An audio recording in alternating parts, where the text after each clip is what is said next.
A'udzu billahi minasyaitonir rajim. Qul huwallazi dzara'akum fil ardi wa ilaihi tuhsyarun. Qul, katakanlah, dialah Allah yang mengembangbiakkan kamu, menjadikan kamu bersifat berkembang membiak ataupun menjadi bertambah banyak, bertambah ramai di atas muka bumi, dan kepadanya lah kamu akan dihimpunkan.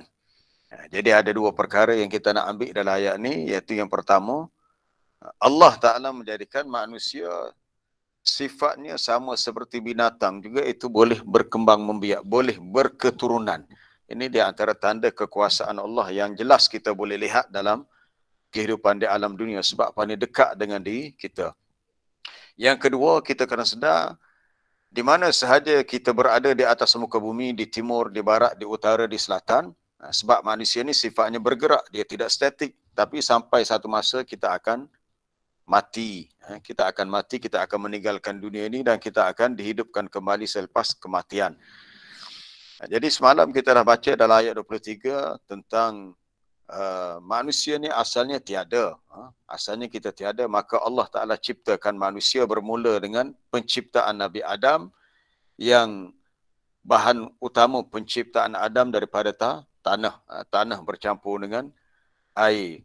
Sehingga bila sempurna kejadian fizikal, Nabi Adam ditiupkan roh, lalu hiduplah. Kemudian Allah Ta'ala menjadikan bagi Adam ada pasangan untuknya, Hawa. Lalu daripada kedua-duanya berkembanglah. Itu yang disebut dalam ayat pertama surah An-Nisa. Ya ayyuhan nasu taqu rabbakum. Wahai manusia, bertakwalah kepada Tuhanmu. Alladzi khalaqakum min nafsin wahidah. Yang telah menciptakan kamu dari jiwa yang satu. Asalnya satu sahaja kita tu, Adam.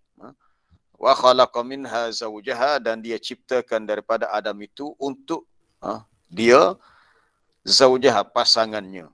Lalu dengan sebab sifat pasangan itulah wa bassa minhuma rijalan katsiran wa nisaa, lalu berkembang biaklah. Allah Ta'ala menjadikan bassa sama dengan zara'a juga, itu berkembang biaklah daripada kedua-duanya lelaki yang ramai dan perempuan-perempuan yang sangat ramai. Antara ayat yang kita boleh petik untuk kita lihat perkataan zara'a di sini, itu ayat 13 dari surah An-Nahlu, muka surat 268. Wa ma zara'a lakum fil ardi mukhtalifan alwanuh, dan apa-apa sahaja yang dia kembang biakkan untuk kamu di atas muka bumi, sifatnya berbeza-beza, berlainan warna-warnanya. Jadi kita lihat ayat ini sebenarnya adalah sambungan daripada ayat-ayat yang sebelumnya tentang air, hujan yang turun daripada langit. Banyak kegunaannya, banyak faedahnya untuk minuman manusia, untuk diberi minum kepada binatang ternakan, untuk tumbuh-tumbuhan. Air hujan itu menjadi sebab tumbuhnya az-zar'a waz-zaitun wan-nakhil wal-a'nab, tumbuh-tumbuhan, buah pokok zaitun, pokok kurma, anggur dan segala jenis buah-buahan. Kemudian Allah Ta'ala mempermudahkan untuk kamu adanya al-laila wan-nahara wasyamsa wal-qamar, malam, siang, matahari, bulan, dan juga wan-nujum, segala bintang, planet di angkasa lepas, musakharatum bi amrih, dipermudahkan ia dengan perintah daripadanya. Kemudian disebut selepas itu dalam ayat 13, wa ma dzara'a lakum, apa yang dia kembang biakkan di atas muka bumi, yang kita lihat pelbagai jenis makhluk, pelbagai jenis spesies yang mukhtalifan alwanuh, bermacam-macam warnanya, termasuklah manusia. Manusia semalam kita dah bincang, ada hadis yang menyebut Allah Ta'ala ciptakan Nabi Adam, di mana dia telah mengambil qabdah, segenggam tanah daripada seluruh muka bumi yang pelbagai warnanya. Ada tanah yang warna putih, ada warna hitam, ada warna merah. Maka lahirlah atau muncullah daripada keturunan Nabi Adam, anak cucunya, zuriatnya, orang yang pelbagai warna kulit. Itu manusia. Begitu juga dengan makhluk-makhluk yang lain.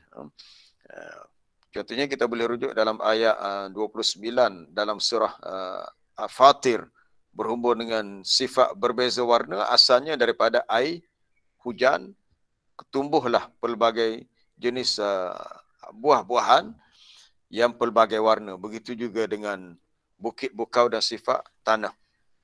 Sekarang ni kita nak lihat sifat zar'a, sifat berkembang membiak pada manusia. Iaitu yang Allah Ta'ala jadikan sebab kepada muka bumi ini dipenuhi dengan manusia yang begitu ramai. Rijalan kathiran wa nisa'a. Apabila Allah Ta'ala jadikan manusia, telah dijadikan fitrah manusia perlu kepada makan minum. Kita faham, makan minum ini satu nikmat. Disebut dengan imtinanan sebagai satu kurniaan daripada Allah. Dan dicukupkan keperluan makan minum untuk manusia. Rezeki itu dah disediakan. Dalam perbincangan ayat berhubung dengan apa dia itu, dabbah itu. Kita dah bincang bahawasanya soal rezeki, ia berhubung dengan ayat amman hadzal ladzi yarzuqukum. Dalam ayat sebelumnya kita dah bincang dalam bab rezeki. Baik.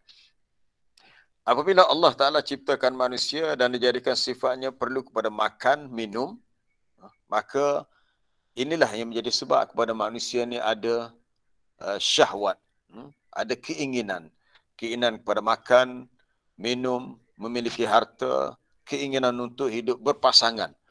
Itu adalah fitrah. Dan keinginan itu menyebabkan membawa kepada keturunan manusia ini berkembang. Dia tidaklah kata lepas Adam Hawa meninggal lalu dunia ini menjadi padan jarak, padan terkukur, sunyi sepi. Tidak begitu. Dunia ini dipenuhi dengan anak cucunya, keturunannya sehingga begitu ramai. Sehinggalah kita lihat hari ini manusia ada di seluruh dunia. Itu kekuasaan Allah begitu. Dia menjadikan manusia sifatnya zar'a, berkembang, membiak. Baik.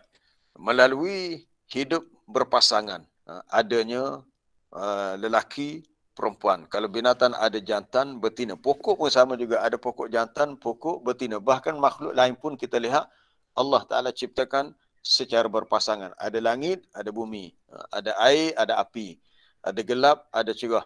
Tapi semua itu tidak sama. Kita pernah bincang dulu di akhir surah At-Tahrim tentang kisah ibu Maryam, Hannah, yang melahirkan Maryam. Bila dia dapat anak perempuan, dia nak anak lelaki dapat anak perempuan, lalu dia kata walaisal dzakaru kal untha, tidaklah anak lelaki sama dengan perempuan. Jadi Allah Taala ciptakan manusia ada lelaki, ada perempuan. Jadi sifat itu adalah sifat yang disebut berpasangan, dua-dua. Baik. Para jemaah yang dirahmati Allah, kemudian kita melihat antaranya dalam ayat surah An-Nahl juga, ayat 72. 72 muka surat 274, muka surat 274. Wallahu ja'ala lakum min anfusikum azwaja, dan Allah telah jadikan untuk kamu daripada diri kamu ada pasangan-pasangan. Azwaj, pasangan-pasangan, maknanya manusia hidup berpasangan, dan pasangan itu dari kategori manusia juga. Bukanlah manusia ini berkahwin dengan binatang, tidak. Bukan berkahwin dengan jin, tapi manusia dengan manusia juga. Wa ja'ala lakum min azwajikum banina wa hafadah, dan dia jadikan daripada pasangan kamu itu adanya anak-anak dan cucu. Selepas hidup berpasangan, lahirnya anak cucu. Kerana keinginan manusia begitu. Ingin untuk hidup, dipanggil manusia ni madaniyun bit-tab'i, secara tabiatnya hidup bersosial. Maknanya manusia ni tak boleh hidup bersendirian. Dia nak ada yang lain menjadi temannya, menjadi pasangannya, kemudian lahirnya keturunan, lahirnya wujudnya keluarga, cucu, kemudian berlakunya perkahwinan antara keluarga dan keluarga. Jadi manusia berkembang. Wa razaqakum minat thayyibat, dan Allah Ta'ala rezekikan kamu dengan rezeki yang baik-baik. Ini adalah sunnatullah. Kita kena faham. Sifat berpasangan ini adalah sunnatullah yang berlaku secara khusus kepada manusia dan secara umum berlaku juga kepada makhluk lain, iaitu binatang dan tumbuh-tumbuhan. Biasa kita baca dalam surah Yasin. Surah Yasin ada satu ayat yang menyatakan sifat berpasangan pada makhluk tumbuh-tumbuhan, iaitu pada ayat 36 dalam surah Yasin, ayat 36 muka surat 442. Subhanalladzi khalaqal azwaja kullaha mimma tumbitul ardu wa min anfusihim wa mimma la ya'lamun. Maha suci Allah yang telah menciptakan al-azwaj, berpasangannya, semuanya, semua makhluk yang ada di atas muka bumi sifatnya berpasangan. Antaranya yang tumbuh daripada bumi, mimma tumbitul ard, tumbuh daripada bumi maknanya pokok lah, tumbuh-tumbuhan. Mana pokok ni ada pokok jantan, pokok betina. Dan proses bagaimana ia hidup ataupun ia berkembang, membiak, berbuah, berbunga sebagainya, itu Allah Ta'ala yang uruskan. Contohnya kita dah bincang dalam ayat berkaitan dengan angin hari itu. Salah satu fungsi angin adalah talqih, melakukan proses pendebungaan. Menyebabkan pokok jantan, benihnya dapat dipindahkan kepada pokok betina, lalu pokok itu dapat berbuah. Itu pada tumbuh-tumbuhan. Adapun manusia melalui proses berlakunya perkahwinan antara lelaki perempuan, dan bila berlaku persenyawaan benih antara benih lelaki, benih perempuan, antara sel sperma dan sel ovum, dengan izin Allah, dengan kekuasaannya, lahirnya manusia, lalu berkembang biaklah keturunan manusia di atas muka bumi. Nanti kita akan lihat lebih jelas lagi sedikit tentang ilmu biologi yang ada kaitan dengan kehidupan kita lah. Bio ni tentang kehidupan makhluk yang bernyawa. Baik. Allah Ta'ala ciptakan manusia, kita dah bincang kemarin, asal daripada tanah, kemudian keturunan manusia daripada air. Daripada air merujuk kepada air benih, air mani, yang Allah Ta'ala ciptakan, dalamnya ada sel. Sel yang disebut adalah sel sperma, yang kecil, yang apabila berlaku persenyawaan, dia boleh menukarkan benih itu, bertukar menjadi alaqah, segumpal darah, kemudian bertukar menjadi mudghah, seketul daging. Kemudian bila cukup sifatnya, dah jadi janin, ditiupkan roh, sehinggalah bila cukup tempoh kandungan tu dah matang, dah cukup, biasanya 9 bulan, maka lahirlah anak itu menjadi salah satu manusia di atas muka bumi. Para jemaah yang dirahmati Allah, kita nak lihat ayat yang ke-11 dalam surah Asy-Syura. Surah Asy-Syura ni surah yang ke-42, muka surah 484. Muka surah 484. Itu pada ayat yang berbunyi, Fatirus samawati wal ard. Dialah Allah yang merupakan pencipta langit dan bumi. Iaitu tak ada siapa-siapa yang ciptakan langit dan bumi, melainkan Allah. Dialah yang pertama menciptakannya, dan tiada siapa yang berkuasa menciptakannya melainkan Allah. Ja'ala lakum min anfusikum azwaja wa minal an'ami azwajan yazra'ukum fih. Kita nak lihat pada perkataan yazra'u. Yazra'u ni daripada zara'a jugalah. Cuma yazra'u ni dia mari dalam bentuk fi'il mudhari'. Zara'a dalam bentuk fi'il madhi. Biasanya antara fi'il mudhari' itu present tense dengan zara'a fi'il madhi itu past tense. Allah Ta'ala jadikan daripada diri kamu adanya azwajan, pasangan-pasangan, dan daripada binatang ternakan juga azwajan, ada pasangan-pasangan juga, berpasangan. Yazra'ukum fihi, lalu dia kembang biakkan kamu padanya, iaitu padanya, pada muka bumi ni lah. Maknanya menjadi ramai dan banyak. Adapun Allah Ta'ala itu laisa kamitslihi syai', tiadalah yang seumpamanya oleh sesuatu.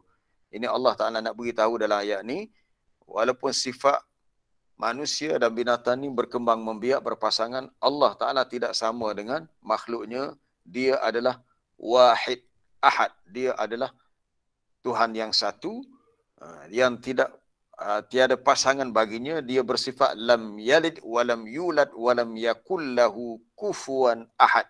Dia tidak beranak, tidak diperanakkan, dan tidak ada sesiapa pun yang setanding, yang seumpamanya. Itu dia berbeza dengan makhluknya. Wa huwas samiul basir, dan dia bersifat maha mendengar lagi maha melihat, dengan caranya lah, yang kita tak ketahui bagaimana Allah Ta'ala mendengar, tapi dia mendengar. Kita mendengar dan kita tahu sifat mendengar kita sebeginilah. Baik. Di situ kita lihat adanya kalimah yazra'ukum fihi. Dia menjadikan kamu berkembang membiak. Sekarang ni kita nak fokus pada kalimah zara'a sebab kita nak kaitkan dengan doa yang saya akan sebut di akhir nanti. InsyaAllah kalau terlupa terus ingatkan doa. Perkataan zara'a juga terdapat dalam ayat surah Al-Mu'minun. Sama dengan ayat ni. Cuma bezanya ayat surah Al-Mu'minun. Ayat yang keberapa terlupa nak catatkan nombor ayat tu. Iaitu yang berbunyi wa huwallazi zara'akum fil ardi wa ilaihi tuhsyarun. Ayat 79 surah Al-Mu'minun muka surat 347. Dan dialah Allah yang telah mengembangbiakkan kamu di atas muka bumi. Yang mana ayat sebelum tu sama dengan surah Al-Mulk juga. Ayat sebelum tu berbunyi wa huwallazi ansha'a lakumus sam'a wal absara wal afidah qalilan ma tashkurun. Kemudian diikuti dengan wa huwallazi zara'akum. Jadi bezanya kalau nak bandingkan dengan surah Al-Mulk, Al-Mulku bermula dengan kul huwallazi ansha'akum, diikuti kul huwallazi zara'akum. Itu berbeza dari segi gaya bahasa. Ayat dalam surah Al-Mu'minun ayat 78 79 bermula dengan wa huwallazi. Jadi jalan ceritanya samalah, cuma gaya bahasanya yang berbeza. Itu Allah Taala nak beritahu asal kejadian manusia ni tiada, kemudian diciptakan menjadi ada, bermula dengan Nabi Adam yang diciptakan daripada tanah, disempurnakan manusia dengan adanya pendengaran, penglihatan dan hati yang mereka boleh berfikir, tetapi amat sedikit yang bersyukur. Kemudian dialah yang menjadikan kamu bersifat zara'a, boleh berkembang membiak. Baik, perkataan lain yang hampir sama dengan zara'a ialah perkataan khalaqa. Ini kita lihat dari sudut bahasa. Bila tadabbur ni kita banyak melihat dari sudut luah bahasa. Zara'a juga ai dengan maksud khalaqa. Zara'allahu khalqa. Kata Imam Qurtubi dalam tafsirnya Al-Jami' li Ahkamil Quran, zara'a di sini ai khalaqa, menciptakan. Dia kata sama aja. Bila disebut zara'allahu al-khalqa yazra'uhum zar'an. Allah Ta'ala yang telah menciptakan makhluk ciptaannya lalu ia kembang biakkan mereka itu. Jadi penciptaan yang berlaku dalam bentuk dia berkembang. Ini sesuatu yang sangat menakjubkan. Kalau kita fikir macam mana sesuatu tu dia boleh berubah. Boleh berubah. Daripada satu menjadi banyak. Ini sesiapa yang ialah ada asas dalam subjek sains. Kalau sel utama, mana-mana kehidupan macam manusia sendiri, stem cell, asalnya satu. Kemudian bila berlaku persenyawaan, daripada stem cell, sel utama tu Allah Ta'ala jadikan ada bahagian sel, ini untuk jadi mata manusia, yang ini untuk jadi tangan, ini kaki, yang ini organ-organ dalaman yang lain.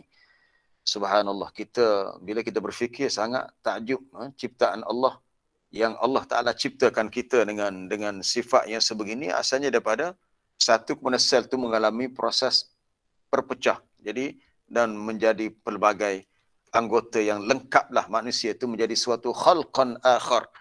Kita boleh lihat ayat yang ceritakan tentang fasa-fasa penciptaan manusia di awal surah Al-Hajj, awal surah Al-Mu'minun. Summa ansha'nahu khalqan akhar. Kemudian kami jadikan manusia itu satu makhluk yang lain. Asalnya daripada air tanah, air benih, segumpal darah, seketul daging, akhirnya jadi satu makhluk lain yang disebut sebagai basyarun, manusia.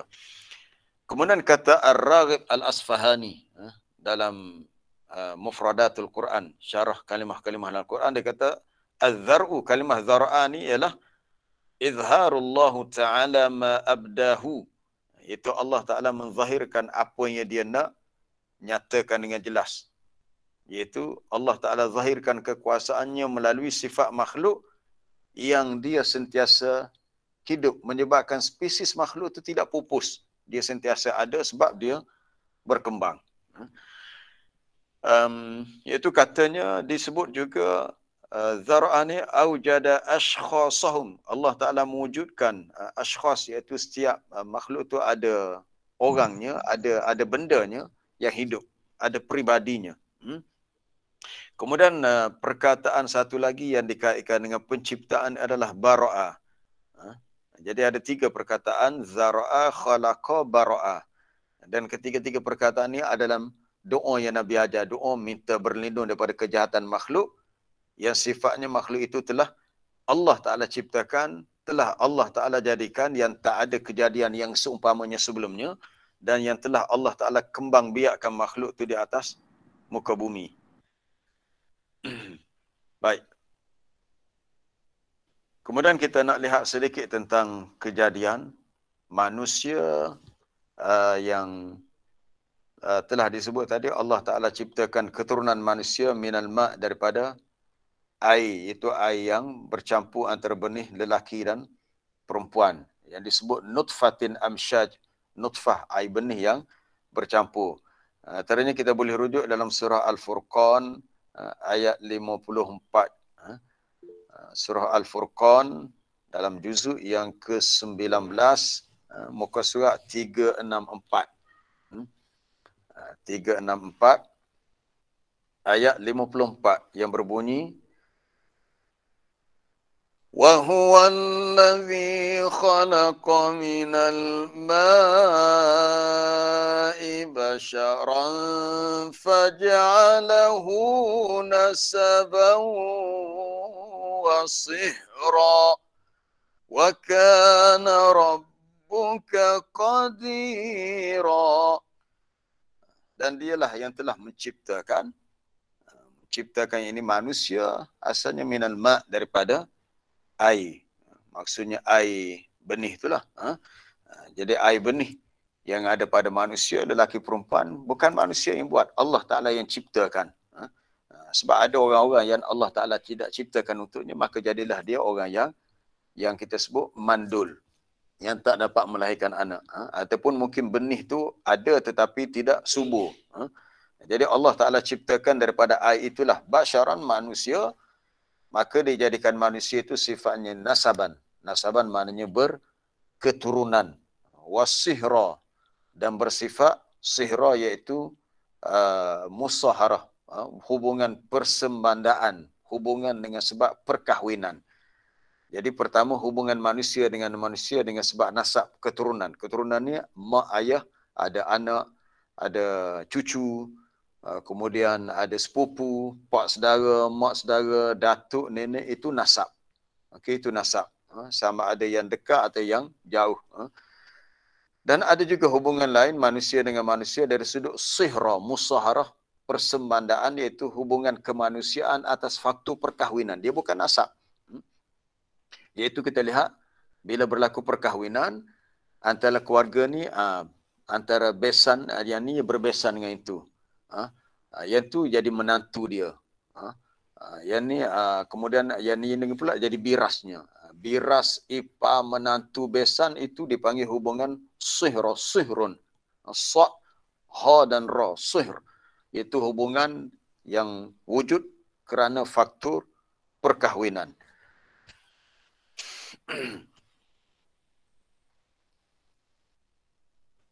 Baik, kalau kita melihat dari sudut ilmu biologi, dari segi sel yang kecil, Allah Ta'ala ciptakan dalam benih manusia ada sesuatu yang sangat kecil yang menjadi kepada faktor genetik. Saya bukanlah guru sains, tapi saya ada asas pengajian sains sebab kita belajar di sekolah. Maknanya kita ada info tentang sains, dan sekarang ni kita boleh membaca dan boleh memahami. Bila kita baca, kita faham. Iaitu adanya apa yang disebut sel benih perempuan, dia ada kromosom XX. Sesiapa belajar sains, guru sains di sini tahulah. Maknanya dia ada dua, berpasangan dua sel XX, sebab dia bentuk benang kecil yang bentuk silang. Manakala lelaki dia ada kromosom dan bentuk XY. Ada dua yang lain. Satu bentuk macam X, maknanya bersilang. Satu bentuk bercabang macam huruf Y. Dianya seperti benang, sebagai benang. Dia sebagai benang seperti struktur atau molekul yang mempunyai semua maklumat genetik organisma. Maksud kita lah, kita manusia. Kemudian dia boleh disalurkan daripada satu generasi kepada generasi seterusnya melalui gen, sel, seks. Iaitu benih yang ada pada manusia. Cuma kita nak lihat di sini, saya tertarik bila kita baca ayat ni, ialah kita nak kaitkan ayat ni sebenarnya masuk dalam subjek biologi. Tapi sedihnya dalam silibus biologi di sekolah-sekolah kita, teks ayat begini tak dimasukkan. Tak apalah, saya melihat itu dari segi formalnya begitu. Tapi bergantung kepada kepandaian guru yang mengajar subjek biologi. Kalau mereka ni ada asas ilmu tentang Quran, mereka boleh mengambil mana-mana ayat Quran, hadis-hadis yang ada kaitan dengan penciptaan manusia, kejadian manusia untuk dimasukkan dalam penerangan tajuk tu. Maknanya wujudnya gabung jaling, wujudnya kesepaduan. Itu disebut sebagai kurikulum bersepadu. Kalau KBSM, kurikulum bersepadu sekolah menengah contohnya. Kurikulum bersepadu maknanya kita nak sepadukan sebagai seorang Muslim antara ilmu wahyu yang disebut dengan ilmu nakli dengan ilmu akli, kita nak sepadukan. Maknanya bila pelajar tu belajar perkara ni, mereka boleh nampak kebesaran Allah melalui ilmu sains yang mereka pelajari. Mereka bukan hanya kenal Allah melalui subjek Quran, hadis, fiqh, tafsir dan sebagainya, tapi mereka boleh kenal Allah melalui subjek ilmu sains. Baik. Gen atau genetik, gen itu unik struktur dan fungsi bagi keturunan. Dalam konteks organisma hidup, kromosom ini disusun mengikut corak pasangan sepasang. Yang sepasang inilah yang kita nak kaitkan dengan ayat Zara'ah tadi, berkembang membiak. Sebab semua makhluk termasuk manusia, Allah Ta'ala ciptakan berpasangan. Itu jelas. Dalam surah Az-Zariyat, Allah Ta'ala menyebut, wa min kulli syai'in khalaqna zawjaini la'allakum tadhakkarun. Ayat 49 surah Az-Zariyat. Dan daripada setiap sesuatu itu kami ciptakan ianya zawjaini, berpasangan. Berpasangan. Ayat 49 surah Az-Zariyat itu malam tadi pun saya dah highlightkan ayat ini dalam intro kita untuk grup kita berhubung dengan manusia dan makhluk-makhluk lain seperti binatang, tumbuh-tumbuhan berpasangan. Begitu juga seawal diperintahkan segala makhluk yang hidup di zaman Nabi Nuh AS, tak kala berlaku banjir yang besar, semua kita tahu kisah tu, maka Allah Ta'ala suruh fasluk fiha min kullin zawjain ithnain. Maka bawakanlah segala makhluk yang hidup di atas muka bumi, semuanya dua-dua berpasangan. Cuba fikir kenapa Allah Ta'ala suruh Nabi Nuh berbuat begitu. Kerana banjir yang berlaku di zaman Nabi Nuh bukan banjir yang biasa-biasa, banjir seluruh dunia. Sehingga tak ada satu kawasan pun kecuali semuanya diliputi dengan air banjir yang besar. Hatta puncak gunung Everest sekalipun. Kita tahu di dunia ni kawasan yang paling tinggi banjaran Himalaya, sekitar di atas benua India lah, di Afghanistan, di Tibet, Nepal. Dan puncak yang paling tinggi di dunia adalah gunung Everest yang terletak di banjaran Himalaya. Semasa banjir besar zaman Nabi Nuh, puncak Everest pun tenggelam. Sebab itu bila anak Nabi Nuh kata, tak apalah, saya akan lari untuk menyelamatkan diri ila jabal, ke puncak bukit lebih. Nabi Nuh kata, hari ini la asimal yauma min amrillah. Tu boleh rujuk kisah tu dalam surah Hud.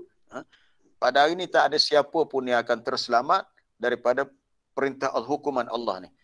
Tapi anak dia degil, tak nak ikut cakap ayah dia, akhirnya si anak itu tenggelam dalam banjir yang besar, matilah dia. Baik. Jadi di atas kapal Nabi Nuh, bahtera Nabi Nuh, yang bersama dengan Nabi Nuh bukan manusia sahaja, termasuk segala jenis binatang secara berpasangan. Ini Allah Ta'ala nak beritahu, bila berakhirnya banjir, pasangan-pasangan binatang itulah menjadi sebab kepada spesies binatang itu berkembang membiak.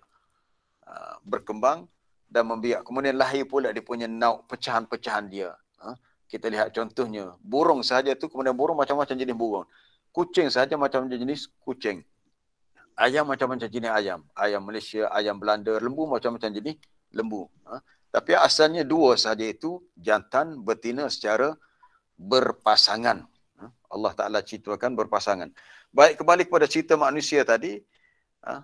Untuk yang perempuan dia ada kromosom XX, lelaki kromosom XY, sebanyak 22 pasangan.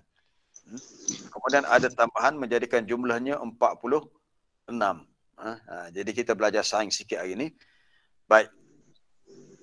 Apabila benih telur disenyawakan oleh sperma, benih dalam ovum, benih yang perempuan disenyawakan dengan sel sperma, yang mengandungi kromosom X. Baik, yang perempuan dia ada dua, XX, lelaki, XY.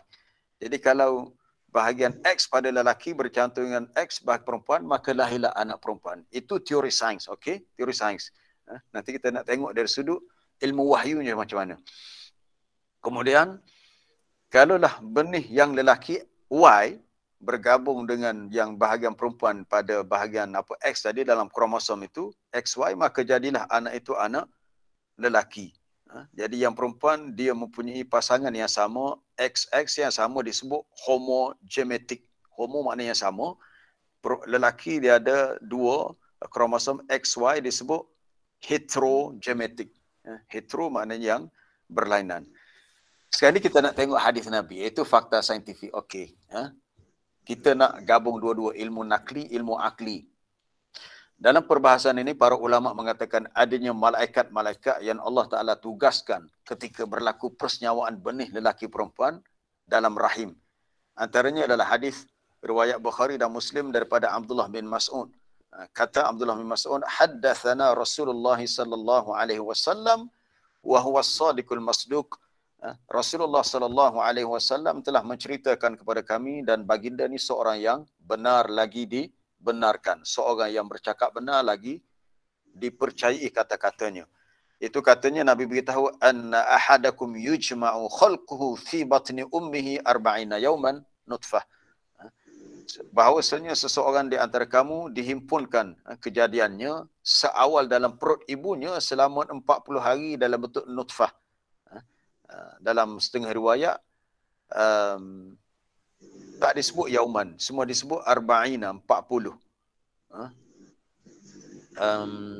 Tak, dalam setengah riwayat tak disebut nutfah, disebut arba'ina, 40. Kemudian bertukarlah daripada peringkat awal nutfah menjadi alaqah. Berlakunya proses perubahan, pertukaran. Maknanya sel itu hidup. Sesuatu yang boleh berubah menunjukkan dia hidup. Kalau kita melihat di sekeliling kita, kalau sesuatu yang bersifat mati, dia sel tu tak akan berkembang. Kalau di rumah kita ada meja, ada kursi, meja kursi ni daripada kayu. Kalau dulu kita lihat saiz meja tu besar tu, 10 tahun lagi kalau meja tu tak rosak, besar tu lah. Dia tak akan 10 tahun lagi meja tu membesar tak.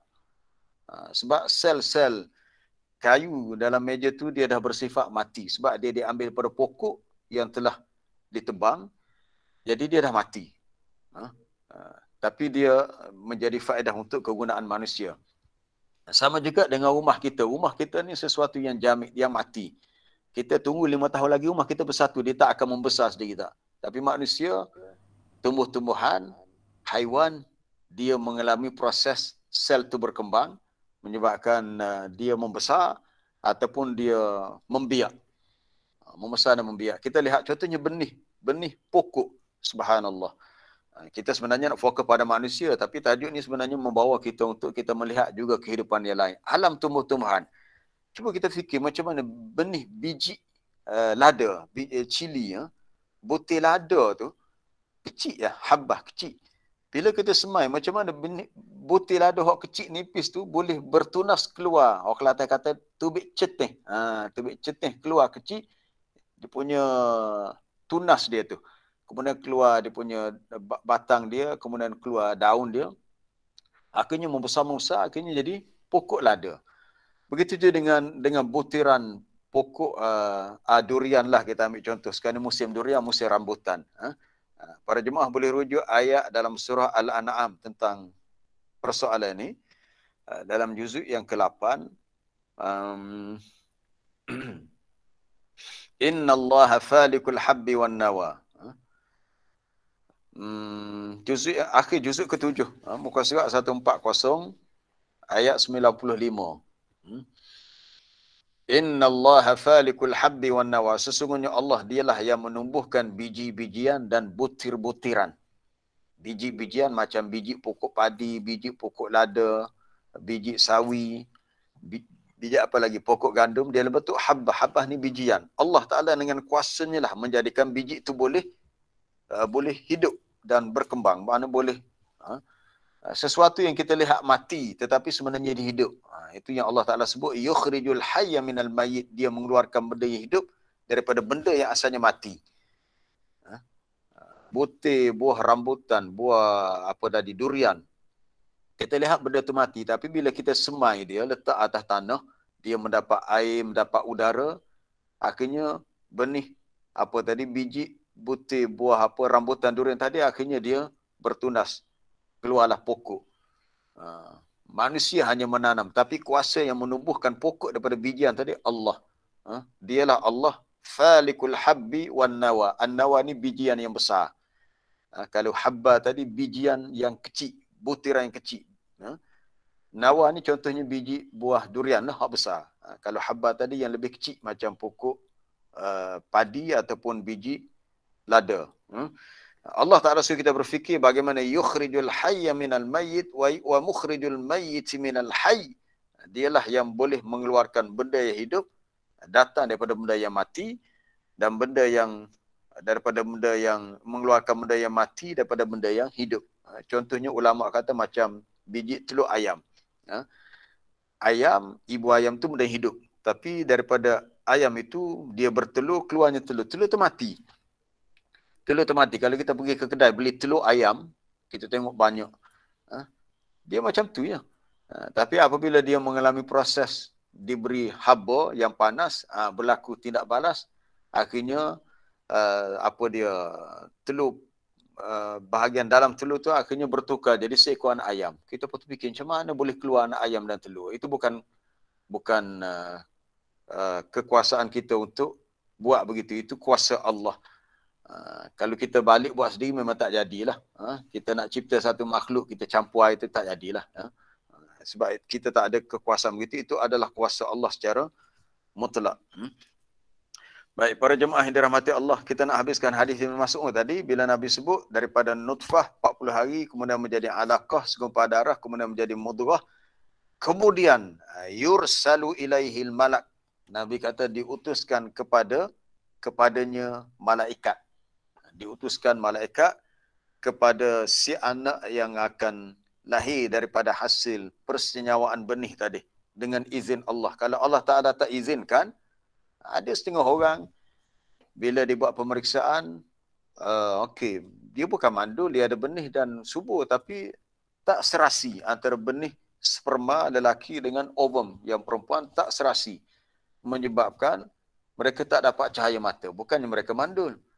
Dia banyak kes-kes begini yang saya dengar dan sampai kepada kita, diberitahu oleh orang-orang yang memang berlaku perkara itu pada dia.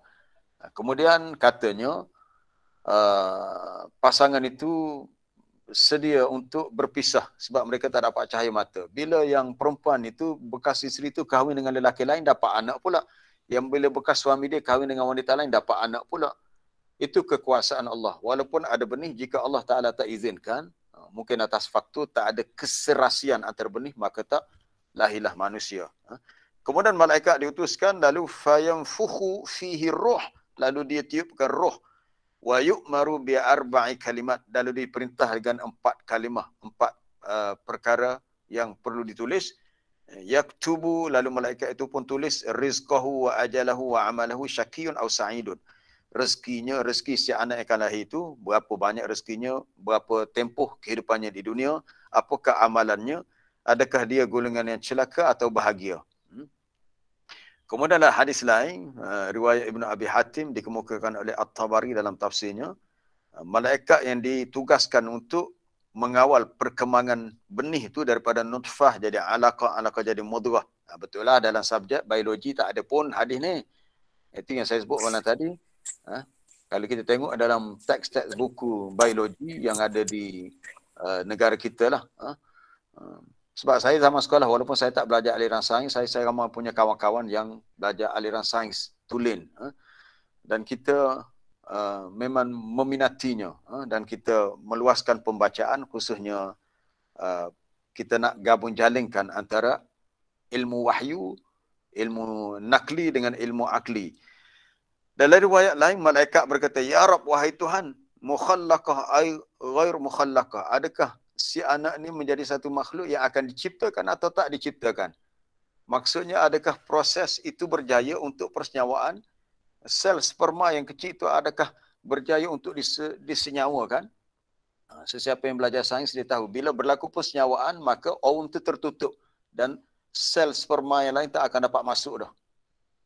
Kecuali kalau lepas tu bila masuk berlaku pecahan apa tu itu lahirnya anak yang kembar. Ya. Malaikat pun tanya, au tau'am. Tau'am maknanya twin. T-W-I-N, twin, kembar. Jadi berlakunya anak tu jadi kembar, ya dengan perintah Allah juga. Dengan kehendak Allah. Jadi kalau Allah Ta'ala beritahu malaikat, aku nak anak yang lahir ni kembar, maka secara teori saintifiknya, benih itu akan mengalami proses pemecahan. Dia akan pecah. Bila pecah terasing, lahirlah anak kembar. Kalau dua lah. Kalau tiga lah. Kadang-kadang dia punya pemecahan tu tak sempurna, berlakulah lahirnya anak kembar siam. Kita pernah dengar istilah kembar siam yang melekat. Itu adalah takdir Allah. Lalu malaikat tanya, anak ni macam mana? Zakarun am unsa, lelaki kah perempuan? Jadi kalau dikehendaki lahir lelaki, lelakilah. Kalau perempuan, perempuanlah. Begitu seterusnya. Bagaimana rezekinya, ajalnya, lalu fayaqdillahu ta'ala ma yasha'. Lalu Allah Ta'ala menentukan apa yang dia kehendaki, malaikat hanya tulis. Sehinggalah akhirnya lahirlah anak itu dan segala rekod asas bagi kehidupan dia dah termaktub di sisi Allah di Lauh Mahfuz. Jadi apa yang saya nak ketengahkan di sini ialah apa-apa yang berkaitan dengan kehidupan kita seawal kita diciptakan ada disebut dalam Quran, ada disebut dalam hadis. Cuma dalam kaedah pengajian formal kita di sekolah, anak-anak kita tak didedahkan dengan nas-nas sebegini. Kalau di negara Arab berlaku, tapi negara kita tak. Cuma bagi saya, mana-mana guru yang diamanahkan untuk mengajar subjek sains, secara khusus sains tulen, biologi, silakanlah lebih mendalami Quran dan sunnah dari sudut itu. Walaupun kita tak boleh pergi lebih jauh, sekurang-kurangnya kita ada basic, ada asas yang kita boleh lakukan, gabung jalin kesepaduan supaya anak-anak kita belajar sains, mereka akan kenal Allah melalui ilmu sains. Ilmu sains adalah sebahagian daripada ilmu Allah. Kita kena faham. Ilmu sains sebahagian daripada ilmu Allah di atas muka bumi. 2-3 tahun ni kalau saya di Kelantan, khususnya di sekolah-sekolah agama kerajaan negeri, dipanggil sekolah agama di bawah Yayasan Islam Kelantan, untuk pelajar-pelajar aliran sains tulen. Di sekolah-sekolah yang ada aliran sains, macam saya di Mahat Muhammadi Perempuan, ataupun di Mahat Muhammadi Lelaki dan beberapa sekolah-sekolah yang lain, untuk pelajar tingkatan 4 bagi peperiksaan sijil menengah agama, ada satu teks yang digunakan itu Al-Ijaz Al-Ilmi fil Quranil Karim. Buku ni adalah buku sains. Tapi bukan sains sepenuhnya, asas sains yang ditulis oleh Dr. Muhammad Ali An-Nadawi dan diterbitkan oleh Rabitah Alam Islami yang beribu pejabat di Mekah. Untuk kegunaan di sanalah, di negara Arab, khususnya di Arab Saudi. Dalam buku ni dia ada beberapa subjek yang ada kaitan dengan sains. Kalau tajuk pertama kita ajar kepada pelajar tentang ilmu kaji bumi, ilmu geologi. Bagaimana bukit bukau berfungsi sebagai pasak bagi bumi, sebab struktur tanah bahagian bawah bukit sama dengan struktur tanah bahagian atas bukit. Ini disebut dalam ayat wal jibala autada, bukit bukau sebagai pasak. Jadi kajian saintifik tidak bercanggah dengan nas Al-Quran. Begitu juga dengan sifat adanya ombak dalam bahagian laut. Adanya laut dalam yang disebut zulumatin fi bahril lujjiyin, kegelapan dalam laut yang sangat dalam. Ini mukjizat dalam Quran. Sebab Quran cerita ketika manusia belum berjaya untuk menyelam jauh ke laut dalam. Sebab zaman dulu manusia belum mampu untuk mencipta balang oksigen ataupun peralatan untuk menyelam lah, untuk berenang ke dasar laut yang dalam. Tetapi Quran sudah beritahu bahawa kegelapan lautan dalam tu sangat menakutkan. Cuma yang berkaitan dengan ayat kita ini tentang sifat zara'ah, sifat berkembang biak yang ada pada manusia, sebenarnya dah sebelum dipelajari dalam subjek biologi dah ada dalam hadis Nabi, dalam dalam Quran dah ada dia punya asas kepada fakta tu sendiri dah ada. Apabila Nabi beritahu Allah Ta'ala wakilkan satu malaikat untuk memerhati perkembangan yang berlaku pada rahim itu. Pada rahim yang ada dalam kandungan wanita itu, rahim anak, benih yang berkembang dalam rahim itu, adakah akhirnya dia menjadi seorang anak yang akan lahir ke dunia. Kadang-kadang berlaku mati lebih awal. Karena berlaku juga kes di mana anak itu meninggal dalam kandungan. Itu semua adalah ketentuan Allah terhadap makhluknya di atas muka bumi. Baik, para jemaah yang dirahmati Allah, dengan masa yang berbaki sekitar 10 minit lagi, kita pergi kepada bahagian akhir. Wa ilaihi tuhsyarun. Setelah Allah Ta'ala jadikan manusia ini bersifat zar'a, berkembang membiak. Berkembang membiak, dan manusia ni kita tahu dia sifat dia bukan bersifat statik. Manusia ni suka bergerak. Berkembang membiak dan bergerak. Mungkin setengah tu dia lahir di Kelantan. Tetapi anak cucunya ada di Johor, ada di Kuala Lumpur. Jadi manusia tu rata-rata. Dan kita melihat di Malaysia sendiri, ramai orang luar datang ke sini dan kahwin dengan wanita tempatan. Berlaku kahwin secara berbeza bangsa. Jadi manusia yang dulu di tempat lain, mari duduk sini, menetap di sini. Subhanallah. Jadi kita lihat, akhirnya manusia ni ada seluruh dunia. Kadang-kadang kita fikir, sejauh-jauh tempat di hujung dunia, macam mana manusia boleh sampai kawasan-kawasan yang jauh di pedalaman. Tapi kena ingat, satu masa nanti kita akan mati dan kita akan dikembalikan kepadanya. Ainama takunu ya'ti bikumullahu jami'an. Di mana sahaja kamu berada di atas muka bumi, Allah Ta'ala berkuasa untuk mendatangkan kamu semuanya. Maksudnya untuk kamu dibawa kembali bertemu dengannya setelah dibangkitkan daripada kubur. Dan sebelum ini pun kita pernah bincang sedikit tentang wa ilaihi tuhsyarun, dan kepadanya lah kamu akan dihimpunkan, dikumpulkan. Ada hadis yang menyebut apabila Nabi SAW beritahu isterinya Aisyah radhiyallahu anha, yuhsyarun nasu yaumal qiyamati hufatan uratan ghurlan. Manusia akan dihimpunkan di hari kiamat dalam keadaan dalam keadaan berkaki ayam, hufatan, maknanya tak ada selipar, tak ada kasut, dalam keadaan ghurlan, tidak berkhitan. Sebagaimana asal lahirnya seseorang itu, dan juga uratan, bertelanjang. Sebagaimana kita lahir ke dunia dalam keadaan begitulah kita. Tak ada seorang anak pun lahir dah siap ada baju dah, tak. Begitulah. Semasa kita keluar daripada kubur, kita akan dibangkitkan daripada kubur dalam keadaan macam tu juga. Dan dihimpunkan dalam keadaan macam tu juga. Semua manusia dihimpunkan asalnya dalam keadaan tak ada pakaian. Lalu bila Nabi cerita begitu, Aisyah kata, ya Rasulullah, macam mana ni? Malulah aku sebab dia kata, aku orang perempuan mestilah malu. Nabi kata, al-amru asyaddu min an yuhimmahum dhalik. Urusan pada hari itu sangat dahsyat, sangat berat, sehingga seseorang tu tak terfikir pun yang dia ni tak ada pakaian. Lebih keadaan suasana hari itu sangat huru-hara, sangat menyebabkan manusia memikirkan macam mana nasib dia. Sehingga mereka tak sedar yang mereka nak kena macam tu. Kerana hari itu adalah hari yang Allah Ta'ala sebut, apa dia? Yauma yafirrul mar'u min akhih, hari di mana seseorang tu lari daripada saudaranya. Wa ummihi wa abih, lari daripada ibu dan ayahnya. Wa sahibatihi wa banih, lari daripada isteri dan anak-anaknya. Kerana likulli imri'in minhum yauma idzin sya'nun yughnih. Kerana setiap orang pada hari itu dalam keadaan sibuk dengan urusannya.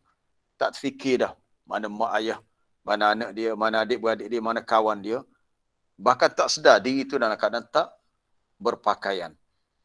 Sebab fikir hak lebih besar lagi. Kalau sedar pun berpakaian tak boleh buat apa juga sebab memang tak ada pakaian. Dan orang pertama yang Nabi kata, awwalun nasi yuksa yaumal qiyamah Ibrahim. Manusia pertama yang akan diberi pakaian adalah Nabi Ibrahim alaihissalam. Maknanya bila kita faham hadis ni, apa sebab Allah Ta'ala sebut di akhir tu wa ilaihi tusyarun, kita akan dikembalikan kepada Allah, iaitu nak beritahu asal kejadian kita ketika lahir adalah sama seperti ketika kita bangkit daripada kubur pun macam tu juga. Bila kita fikir gitu, kita sedarlah kita ni sebenarnya tak ada apa-apa. Jika Allah Ta'ala tidak kehendaki untuk menciptakan kita, kita tak ada di dunia. Dengan sebab kuasa dan iradahnya, dengan kudrat dan iradahnya, maka kita ditakdirkan untuk diciptakan, kita lahir ke dunia,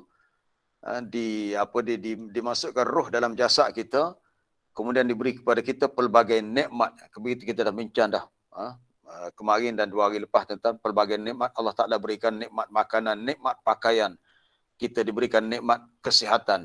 Tapi kita kena ingat, nikmat itu bukan diberikan secara percuma semasa kita hidup di dunia, tetapi semua nikmat itu akan disoal bila kita kembali ke sana.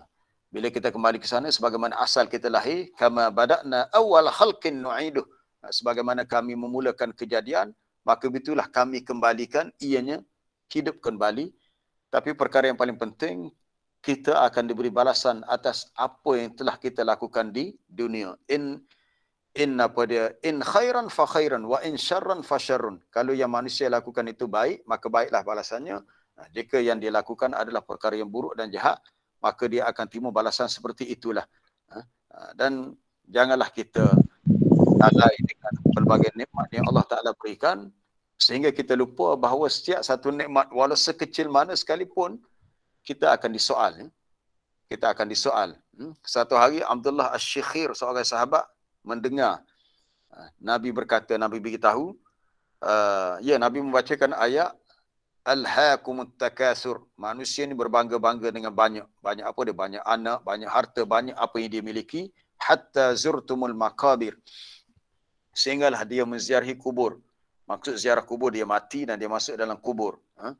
Kalla sawfa ta'lamuna thumma kalla sawfa ta'lamun. Tidak, sekali-kali begitu, nanti kamu akan tahu dan kamu akan tahu.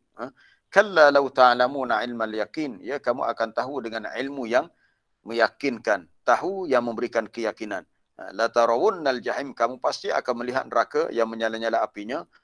Thumma la tarawunnaha 'ainal yaqin, kamu benar-benar akan melihatnya dengan pandangan mata yang meyakinkan. Sebelumnya ilmal yakin, tahu yakin. Sekarang ni lihat yakin. Bila lihat yakin tu yakin yang memang sungguh-sungguh. Tapi kena ingat, berlaku lagi satu perkara yang besar. Thumma latus'alunna yawma idzin 'anin na'im. Kemudian kamu akan disoal, akan ditanya tentang semua nikmat yang diberikan semasa di dunia. Itu kita kena ingat. Kalau nikmat tu banyaklah soal jawabnya. Kalau nikmat tu disalahgunakan, macam mana kita mungkin berdepan dengan keadaan yang lebih sukar. Kita memohon kepada Allah keampunan di atas kelemahan, kekurangan kita. Khususnya nikmat-nikmat yang kita rasa kurang, kita bersyukur kepada Allah atas nikmat tu. Kita tak terasa nikmat tu besar. Kita dah bincang kemarin tentang nikmat penglihatan, pendengaran, nikmat akal. Kecuali kita hanya sedar besarnya nikmat itu bila nikmat itu ditarik kembali. Bila nikmat itu ditarik kembali, bila Allah Ta'ala tarik kembali, terasa besarnya nikmat. Contohnya, kalau ada di antara kita yang mungkin ada penyakit diabetes, kencing manis. Ini ada beberapa orang yang saya kenali yang akhirnya dia beritahu doktor terpaksa potong salah satu jari kaki. Kalau yang potong kaki tu lagi berat lah. Baru jari kaki, satu jari kaki tu dah dipotong, hilang kerana kencing manis. Maka terasalah olehnya kekurangan yang dah hilang sedikit nikmat daripada kehidupannya sebab dah tak sempurna seperti orang. Jadi kita kena terima hakikat ini dan kita kena sentiasa bersyukur dengan apa yang Allah Ta'ala berikan kepada kita, supaya dengan syukur itu kita menjadi orang yang Allah Ta'ala cintai, yang dia kasihi, dan kita kembali di akhirat sana dalam keadaan kita tidak mengalami kesusahan di akhirat kerana kita telah menjadi hamba yang saleh mengikut apa yang dia kehendaki. Jadi selesailah untuk tadabbur kita. Ayat kita ambil satu ayat sahaja hari ini. Semalam satu ayat juga, cukuplah untuk kita bincang hari ini dan masa pun dah cukup 7.30, jadi saya buka untuk persoalan. Assalamualaikum Ustaz. Salam, ya cikgu. Gini Ustaz, ada dua soalan ni Ustaz. Saya yang pertama sekali ayat dari surah Zumar, ayat yang ke-6 tu. Dia fi zulumatin thalath. Jadi ustaz kan boleh 3 kegelapan tu gapo dia 3 kegelapan tu. Okey, yang kedua ustaz, saya tak teringat ada dulu rasa ada hadis juga hak berkenaan dengan kenapa jadi anak jantan, kenapa jadi anak tina. Di antaranya ialah kalau sperma jantan ni tubik dulu, maka dia jadi anak jantan. Kalau sperma tina ni tubik dulu, air mani orang tina tubik dulu, maka jadi anak tina. Jadi nak tanya dari segi ada ke tidak, walaupun doa pun nak tanya ustaz. Wallahu a'lam ustaz. Ya, terima kasih Cikgu Sufyan. Jadi untuk soalan pertama itu berhubung dengan ayat di awal surah Az-Zumar. Ayat keberapa ya? Ayat ke-6. Ya, ayat ke-6. Ayat ke-6. Khalaqakum min nafsin wahidah. Thumma ja'ala minha zawjaha wa anzala lakum minal an'ami thamaniyata azwaj. Allah Ta'ala ciptakan kamu daripada diri yang satu. Kemudian daripada yang satu dijadikan adanya pasangan. Lalu dia menciptakan daripada binatang ternakan itu ada 8 secara berpasangan. Yakhluqukum fi butuni ummahatikum khalqan min ba'di khalqin fi dhulumatin thalas. Dia menciptakan kamu satu peringkat demi satu peringkat dalam perut ibu kamu dalam 3 kegelapan. 3 kegelapan dalam perut itulah sendiri. Dalam kegelapan rahim tu sendiri. Kegelapan sebab dia perut manusia ni, perut ibu yang mengandung tu dia tebal. Dia tebal dan mengalami proses-proses yang tertentu. Ada disebut rasa dalam tafsiran ayat tu, kalau yang disebut oleh ulama, hadis tu saya tak pasti, kena rujuk dulu. Iaitu yang disebut oleh Ibnu Katsir, dia kata fi zulumatin salas. Okey, kalau nak tulis boleh tulis. Pertama dia kata zulmatur rahim, kegelapan dalam rahim. Kemudian zulmatul mashimah allati hiya kal ghishawah, iaitu dalam kegelapan selaput.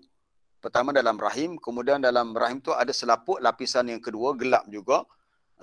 Tujuan selaput tu adalah al-wiqayah 'alal walad, untuk jaga anak tu lah supaya tak diganggu oleh bahagian-bahagian lain dalam perut si ibu tu. Dan yang ketiga zulmatul batni, gelap dalam perut. Maknanya 3 kegelapan merujuk kepada lapisan perut. Gelap dalam perut, gelap dalam rahim. Lepas tu duduk dalam selaput pula. Jadi ada 3 lapis. Jadi maksud 3 kegelapan, 3 lapis kegelapan. Itu boleh rujuk dalam mana-mana tafsir lah. Ini saya rujuk dalam tafsir Ibnu Katsir untuk ayat ke-6 dalam surah Az-Zumar. Kemudian soalan kedua tentang apa tadi, terlupa nak tulis dah. Apa cikgu? Anak lelaki perempuan. Ya, betul.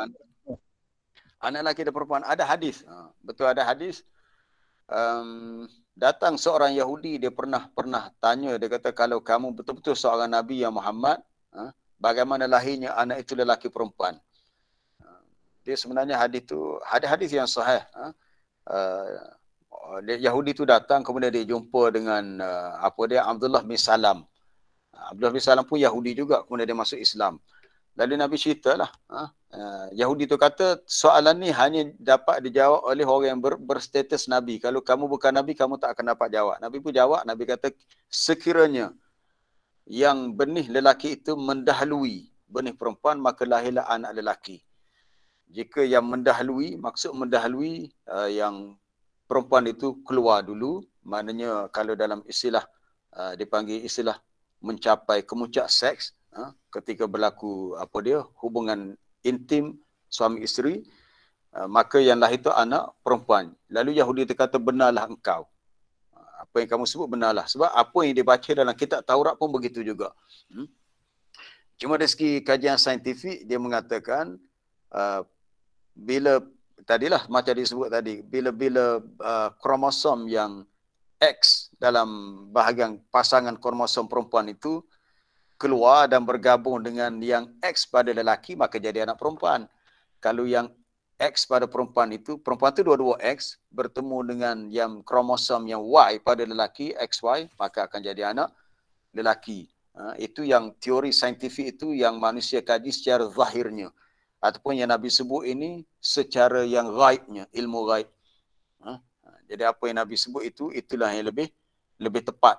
Apa yang manusia kaji itu ihtimal dalam dua lagi. Mungkin betul, mungkin tidak.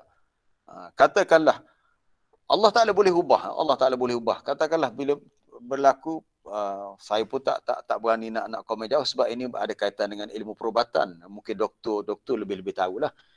Katakanlah yang kromosom X bertemu dengan Y. Secara saintifiknya akan jadi lelaki lah. Tapi kalau Allah Ta'ala kehendaki jadi perempuan, tak tahulah. Kita kata kalau berlaku kecelaruan genetik begini, inilah kadang-kadang lahir yang kita kata jadi khunsa. Khunsa ni maknanya orang yang ada dua alat jantina. Tak lelaki, tak perempuan. Cuma dari segi fiqahnya kena lihat kalau dia buang air kecil, yang mana lebih berfungsi. Sama ada anggota kelamin lelaki atau perempuan. Berlaku kecelaruan maknanya seorang yang lahir, dia lelaki tetapi lebih dominan kepada sifat keperempuanan. Antara yang resesif dengan yang dominan. Kadang-kadang orang yang perempuan tetapi dia punya penampilan lebih kepada lelaki. Maka wujudlah istilah kita kata seperti kalau perempuan lebih kepada lelaki, tomboy, pancake. Lelaki yang lebih kepada perempuan yang disebut sebagai pondan sebagainya. Istilah kita. Dan perkara ini sebenarnya tak terlepas daripada ketentuan Allah kepada makhluknya. Cuma bila benda tu tak ada kawalan, dia akan jadi kerosakan yang ialah sebab sifat seksual ni sifat yang ada pada manusia, sifat berpasangan. Kalau benda tu tak dikawal, maka jadilah seperti yang berlaku dalam dunia sekarang, istilah LGBT, lesbian, gay, bisexual dan transseksual, LGBT. Maknanya manusia hanya fikir untuk memenuhi keinginan syahwat seksual. Benda tu ada, tetapi bila tak dikawal mengikut hukum-hukum agama, maka akan merosakkan manusia itu sendiri, kerana manusia tidak sama dengan binatang, bahkan lebih rosak daripada binatang. Kita pun tak tahu adakah dalam kalangan binatang berlakunya homoseksual dan lesbian, kita tak tahu.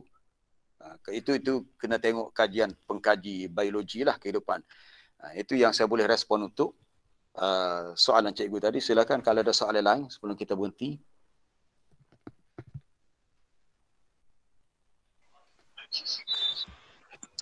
Assalamualaikum Ustaz. Ya, salam. Nak respon sikit pasal kejadian anak lelaki dan perempuan. Betul lah, sperma tu ada yang Y, ada yang X. Tapi yang Y tu dia sifat dia adalah dia boleh hidup dalam masa 24 jam. Gitu. Sedangkan yang X tu dia boleh hidup sampai 72 jam. Jadi apabila persenyawaan tu berlaku dan telur perempuan tu dah ada, ovum tu dah ada, maka dia akan jumpa dengan Y dulu, sebab Y tu yang hidup, dia sifat Allah jadikan dia kuat dan dia maknanya dia yang akan sampai dululah. Jadi itu terjadinya lelaki. Dan yang X tu bila masa dia keluar tu dan ovum belum ada, tapi lepas sehari atau 2 hari baru ada ovum, maka X dengan X yang akan jumpa. Sebab umur dia panjang. Allah bagi dia 72 jam, 3 hari. Maknanya X tu jangka hayat dia lebih lama ya, berbanding dengan Y. Dia tak kuat, maknanya dia berenang tu tak jauh, tak laju, tapi dia umur dia panjang. Puan Rohana doktor ke? Bukan, Cikgu Bayu. Oh, Cikgu Bayu, terima kasih. Dari mana ni? Dari Selangor? Selangor, Bangi. Itulah. Terima kasih Cikgu, terima kasih. Terima kasih atas info yang sangat berguna. Maknanya yang X tu dia lebih lama jangka hayatnya berbanding dengan Y tadi. Ya, kalau ada soalan?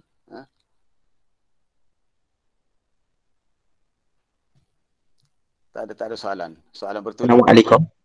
Ya, salam. Ya, Arif. Ustaz kata nak kongsi doa tu Ustaz. Boleh Ustaz Ya, kongsi? tu bagus Halil. Doa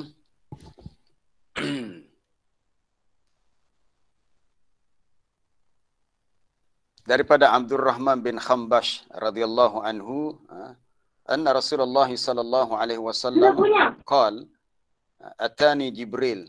Nabi pernah beritahu, Nabi kata datang kepada aku malaikat Jibril. Dia ada cerita dia. Satu malam Nabi pergi satu tempat, Nabi diganggu, dikacau oleh makhluk jin. Mana-mana ruang tempat, lorong yang Nabi pergi ada jin yang mengganggunya. Nabi pergi kawasan-kawasan yang lembah apa, tempat laluan pun ada jin yang ganggu.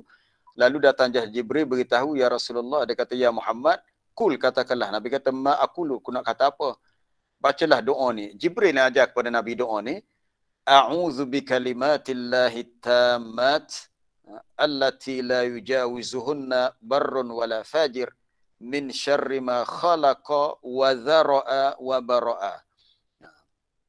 Apalah, nanti doa ni saya akan post dalam grup kita, dalam grup WhatsApp dan grup Telegram untuk sama-sama kita boleh baca. Aku berlindung dengan Allah dengan kalimahnya yang sempurna, yang mana tidaklah kesempurnaan itu dapat ditambah oleh sesiapa yang baik atau sesiapa yang jahat.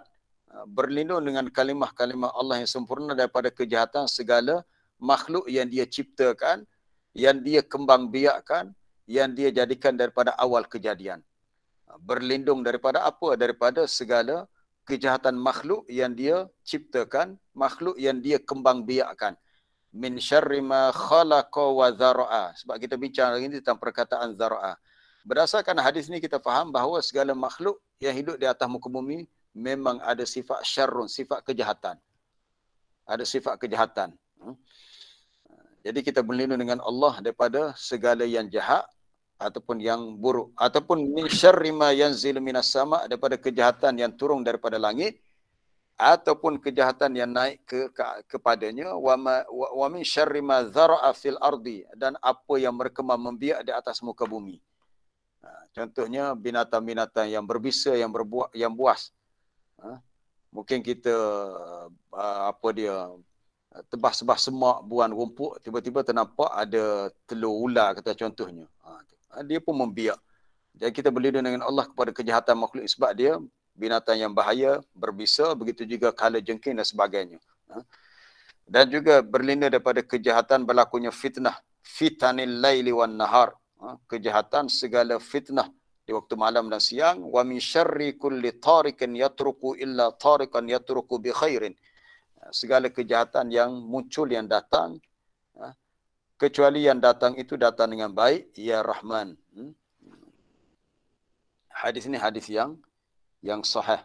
Nanti saya akan hantar tag hadis ini dalam grup kita lah. Baik, itu saja untuk hari ini. Rasa tak ada lagi soalan yang lain.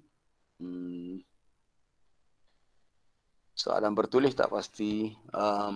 Baik. Cara baca isti'adzah. Disunat baca ketika mulakan bacaan Quran. Kena mulakan surah baru, lebih afdal kau baca semula isti'adzah itu. Tak perlu.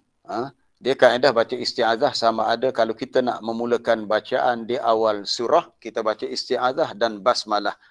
Tapi jika kita mulakan bacaan ayat itu di pertengahan surah, memadai kita baca isti'adzah. Tak perlu basmalah. Tak perlu basmalah. Kalau kita baca dah ayat tu katakanlah di pertengahan surah, kemudian surah tu dah habis dah selesai, kita nak masuk surah yang lain, cukup dengan kita baca basmalah aja. Tak perlu diulang isti'adzah. Kerana wa idza qara'tal Quran fasta'iz billah. Apabila kamu nak memulakan bacaan Quran, maka bacalah isti'adzah itu, a'udzubillahi minasyaitonirrajim. Bila kita bercakap, sebaiknya ialah kalau ada keperluan kita berhenti. Sebenarnya kita bila baca Quran dia kena jaga adabnya. Adabnya maknanya kalau ada seseorang nak bercakap dengan kita, dia kena minta izin dulu supaya kita boleh berhenti. Kita berhenti dulu baru kita bercakap. Dan kalau kita nak mula balik, ya kita dah dikira isti'naf, memulakannya. Kalau kita kata nak sambung, ialah kita sambung. Jadi ada dua pilihan, sama ada kalau kita niat nak sambung daripada sebelumnya, kita terus baca. Tapi sebenarnya lebih baik kita memulakan dengan a'udzubillah. Sebab seolah-olah kita dah dah putus dah tadi dengan sebab adanya percakapan. Bagaimana pula dengan cara baca sadaqallahul azim, afdal ke baca, sebenarnya tak warik dari mana-mana riwayat pun, tak ada pun. Itu hanyalah dari segi adat kebiasaan. Adapun ayat yang sebut kul sadaqallah itu bukan lepas selesai baca Quran, itu secara umum, sebab ayat tu ada kaitan dengan kisah Nabi Yaqub dan juga makanan-makanan yang tu ada cerita dia. Kul sadaqallah fattabi'u millata Ibrahim. Adapun baca sadaqallahul azim selepas Quran itu tidak warik, yang tidak ada. Yang ada hanyalah kita baca apa dia?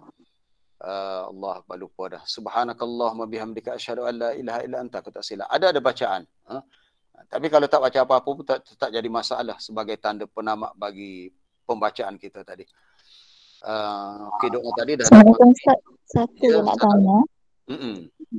Kalau kan yang surah At-Taubah kan tak ada bismillah kan? Ya.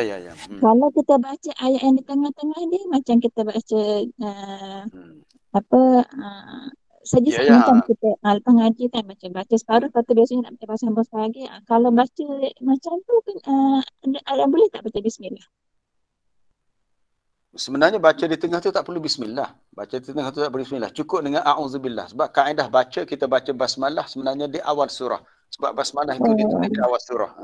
Tapi untuk surah At-Taubah, tengah pun tak payahlah. Mana-mana soalan tu tak payah. Tak payah. Jadi kalau kita nak mulakan dengan bacaan di tengah, sebenarnya yang lebih afdal adalah kita terus baca a'udzubillah sahaja. Sebagaimana kita baca di awal surah. Kalau ada pendapat qurra lain mengatakan boleh baca basmalah di pertengahan surah, kita melihat jalan yang lebih selamat untuk keluar daripada kekhilafan adalah tidak membacanya. Sebab asalnya di awal surah memang tak ada basmalah dan tak ditulis pun basmalah. Selama mana seorang tu berada dalam keadaan tidak berpakaian tu, wallahu alam, tak diberitahu dalam nas hadis tu, tak diketahui tempohnya tak diketahui. Bagaimana juga keadaan para rasul, sama juga. Para rasul pun sama juga, tak ada pakaian juga, kecuali setelah diberi pakaian. Cuma dalam hadis tu Nabi beritahu Nabi Ibrahim alaihissalam orang pertama yang awalun nas yuksa yaumal qiyamah. Manusia pertama yang akan diberi pakaian. Kemudian orang lain pun akan turut diberi pakaian. Tapi berapa lama tu saya tak boleh nak jawab sebab tak ada dalil yang kita boleh rujuk untuk menyatakan berapa lama. Bagaimana kita nak sihat orang yang merasakan dirinya dibuat orang. Macam terkena ilmu sihir lah. Ilmu di buatan orang. Lalu dia sibuk pergi dan berhabis untuk jumpa bomoh dan ustaz. Kononnya dia berikhtiar. Sebenarnya kita kena yakin. Kita tak boleh buat andaian, assumption. Bahasa Inggeris itu assumption. Kita buat satu andaian, sangkaan, aku ni sakit. Orang Kelantan kata aku nak buat kau ke ni. Orang buat aku ni. Buat ni maknanya dihantar ilmu sihir lah. Ilmu santau ke apa. Tak, kita pergi hospital dulu. Jumpa doktor, buat diagnos dulu. Buat pemeriksaan, cek apa sebenarnya takut. Kita tak boleh nak buat andaian dalam keadaan benda tu kita tak pasti. Boleh jadi buatan orang, boleh jadi tidak buatan orang. Ini banyak berlaku. Saya pernah dengar kes orang tu dia tak mahu jumpa doktor, tak suka pergi hospital. Bila sakit dia kata dia ni kena buatan orang. Dia kata ada orang dengki. Lalu dia jumpa bomoh kata betul lah kamu kena buatan orang. Bomoh memang sukalah sebab itulah peluang dia nak dapat pengeras tu. Jadi sebabnya kita pergi hospital dulu. Kalau doktor kata memang penyakit ni tak boleh dikesan, tak tahu puncanya, kita kata mungkin ada kaitan dengan gangguan makhluk halus. Betul. Kita tak nafikan. Kadang-kadang penyakit tu dia berlaku ada gangguan makhluk halus. Cuma kita kena bertindak mengikut step yang betul lah. Tidak boleh terus kita membuat andaian sebelum kita membuat pemeriksaan. Kadang-kadang kita sakit situ-sini, kita kata ni sakit ni mesti ada gangguan jin apa sebagainya. Tapi bila pergi jumpa doktor, rupanya betul. Bila dibuat X-ray, MR2 sebagainya, baru nampak penyakitnya di sini. Jadi kita berhenti setakat itulah. InsyaAllah kita sambung lain kali. Masa kita dah cukup, dah 7.50. Terima kasih kepada semua yang bersama pada hari ini. InsyaAllah kita jumpa lagi esok, hari Sabtu. Dan insyaAllah hari Selasa ni kita cuti lah, hari raya dah. Kita tinggal beberapa hari lagi untuk sambut Idul Adha. Sehingga bertemu lagi. Assalamualaikum warahmatullahi taala wabarakatuh. Waalaikumsalam.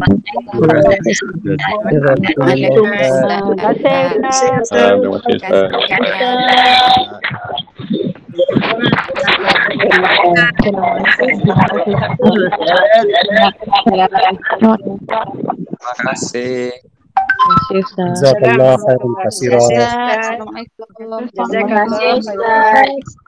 Ya, sama-sama.